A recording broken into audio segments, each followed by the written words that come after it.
नाट्यगृहाच्या केशवराव भोसले नाट्यगृह हा कोल्हापूरचा मानबिंदू आहे, कोल्हापूरच्या अस्मितेचा भाग आहे, कोल्हापूरची ओळख आहे। आणि राजर्षी शाहू छत्रपतींनी ज्या हेतूने याची उभारणी आणि लोकार्पण केलं की सर्वसामान्य माणसाला नाटक बघता यावं, सर्वसामान्य कलाकाराला आपली कला सादर करता यावी।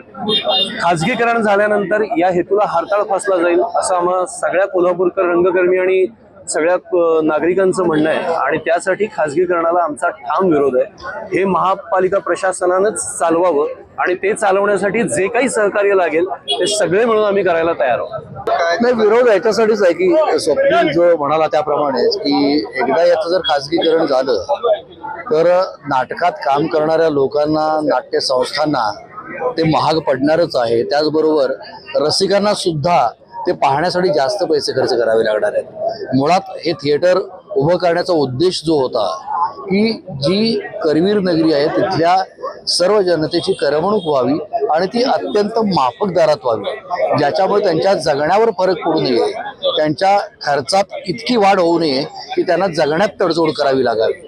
आणि खरोखर आयुष्यभर वेगवेगळ्या गोष्टीत राबल्यानंतर एक घटकाभराची करमणूक जी होणार असते ती त्यांच्या खिशाला साठ न पडता व्हावी, म्हणून हे थिएटर उभारण्यात आलं होतं छत्रपती राजर्षी शाहू महाराजांनी, आणि हाच त्यांचा उद्देश होता। तर त्यासाठीच या खाजगीकरणाला आमचा विरोध आहे की हे सामान्य जनतेसाठी सहज उपलब्ध होणारं थिएटर जसं आधी होतं तसंच इथून पुढेही राहावं अशी आमची इच्छा आहे। संगीत सूर्य केशवराव भोसले नाट्यगृहाला खाजगीकरण होऊ नये यासाठी रंगकर्मी आज आंदोलनाला उभारले आणि या रंगकर्मी बरोबरच केशवराव भोसले यांच्या घरातले काही नातेवाईक आहेत आपल्यासोबत आणि त्यांच्याशी आपण बातचीत करूया। काय नेमकं खाजगीकरणाचा महापालिकेने घाट घातलेला तुम्हाला एक नातेवाईक म्हणून काय वाटतं? नमस्कार, मी वैशाली घोरपडे, संगीत सूर्य केशवराव भोसले यांची मी खापरपणती आहे। जो आता हा खाजगीकरणाचा घाट घातलेला आहे तो अतिशय चुकीचा आहे, कारण राजर्षी शाहू महाराजांनी ज्या उद्देशाने हे थिएटर बांधलं, परदेशात जाऊन तिथली वास्तू बघून इथे येऊन त्यांनी आपल्या कलाकारांना मोठं करण्यासाठी जे प्रयत्न केले ते महानगरपालिका थोडक्यात हाणून पाडत आहे।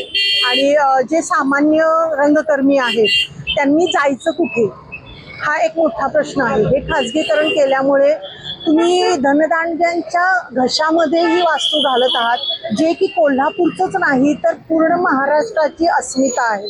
अशा वास्तूला जर तुम्ही अशा प्रकारे नेस्तनाबूत करण्याचा प्रयत्न करत असाल तर आम्ही रंगकर्मी म्हणून तर आहोतच, प्लस केशवराव भोसलेंचे वंशज म्हणून सुद्धा हा डाव आम्ही हाणून पाडणार आहोत। थँक्यू।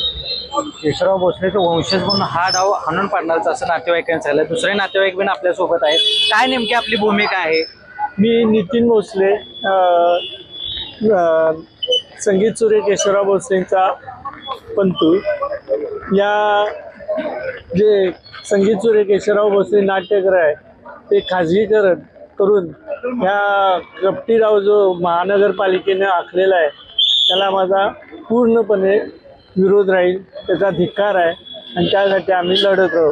धन्यवाद। काय जुन्या आठवणी आहेत या नाट्यगृहाच्या? हा बालपणीपासून म्हणजे आता वडील आजोबा पंजोबांपासून या जे एक भावनिक आणि नातं आमचं जुळलेलं आहे। हे ज्यावेळी 2 वर्षापूर्वी जी दुर्दैव घटना त्यावेळी सुद्धा अक्षरशः म्हणजे हृदयद्रावक घटना होती आणि अशा याचं खाजगीकरण करणं हे कदापि मान्य नाही। आणि ते जनतेसाठी, कलाकारांसाठी सादर होणारा हा कलामंच जो आहे तो असाच सामान्य लोकांसाठी राहावा, खाजगीकरण होऊ नये हे माझं ठाम मत आहे आणि त्यासाठी आम्ही लढत राहू। तुम्हाला काय वाटतंय, काय जुन्या आठवणी काय आहेत तुमच्या जुन्या? मी अशोक पाटील, केशवराव भोसलेंचा पंतू।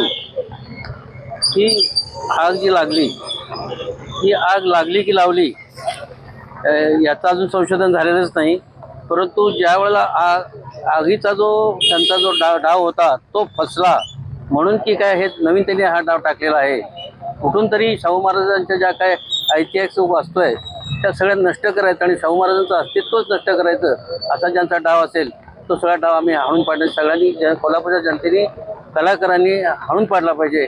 आणि आमचा तर केशवराव भोसले परिवाराचा निश्चितच त्याला निषेध आणि विरोध असणार आहे। नक्कीच केशवराव भोसले नाट्यगृहाचा परिवार जे आहेत त्या परिवारांचा निश्चितच याला विरोध असणार आहे. त्यामुळे महापालिकेने लवकरात लवकर हे खाजगीकरण रोखावं आणि हे नाट्यगृह हे आपल्या मालकीमध्येच असावं असं नातेवाईकांनी मत व्यक्त केलंय. सुनील काटकर, लोकशाही मराठी, कोल्हापूर. लोकशाही मराठी ऐका, पहा, जागरूक रहा.